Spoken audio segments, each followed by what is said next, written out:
So, a couple funny stories from my time in college as a person with low vision and very little skills around my blindness.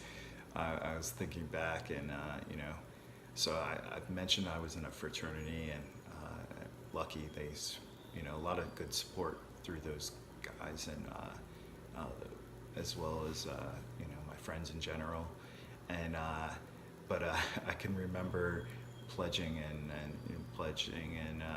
we had the opportunity to go streaking through a sorority house, one of our friends' sorority houses.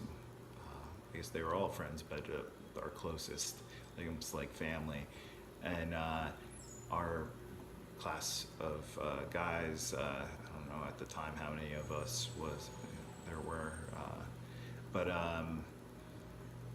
we were gonna streak the house, and we had our our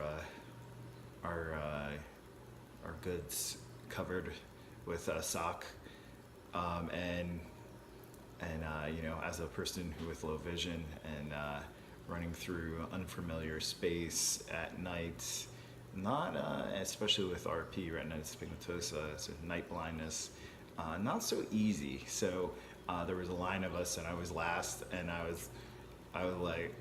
was at first holding on to someone like human guide, and I let go, and I just kind of walked through.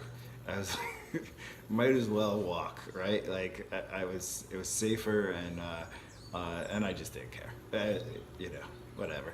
But they found it amusing, and then finding the exit to the house as I walked out. Yeah, definitely a funny memory from my first semester in college. I have a lot of stories that involve running for certain reasons from parks and other places, and having to use somewhat human guide before knowing what human guide was. And sometimes it was the shoulder, sometimes it was the arm, and sometimes your hand slips off as you're running, and that can be dangerous. There was one time in Athens, Georgia, during college. I was holding on to my buddy. Was I holding on to Brian?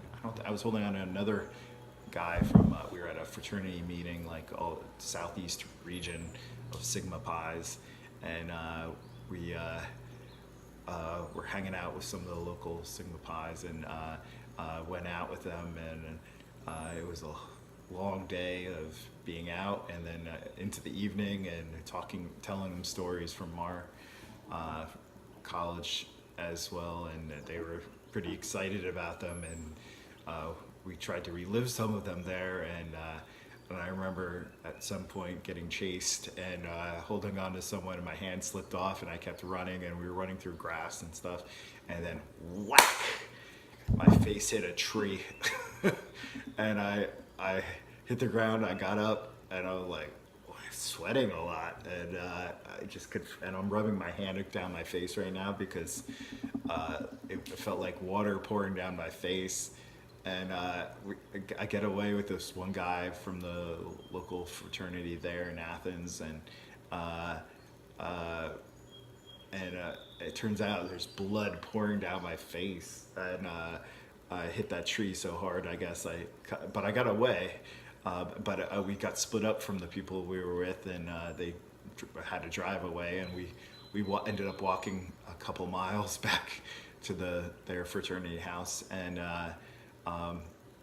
luckily when we got back, I was washing my face with water, and I realized the cut was really big, and luckily their house was diagonally across from the hospital, so it was convenient for me to get to the hospital to later get stitches, and I had needed stitches above my eye. It's like second or third time I've had to have stitches above my eye.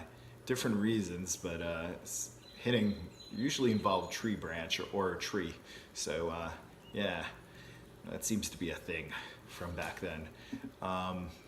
Things jumping out in front of me, but that was straight out into a tree, so there's not much to say. I did get away though, so that's good. I can say that we weren't stealing anything. I didn't steal stuff, so anyway, that was a funny story. there are other stories, parks and stuff, being chased through the woods, and but early on in maybe high school and such too. But yeah, it was an interesting experience. So just wanted to share that. I'm Joe Strechay. Thank you.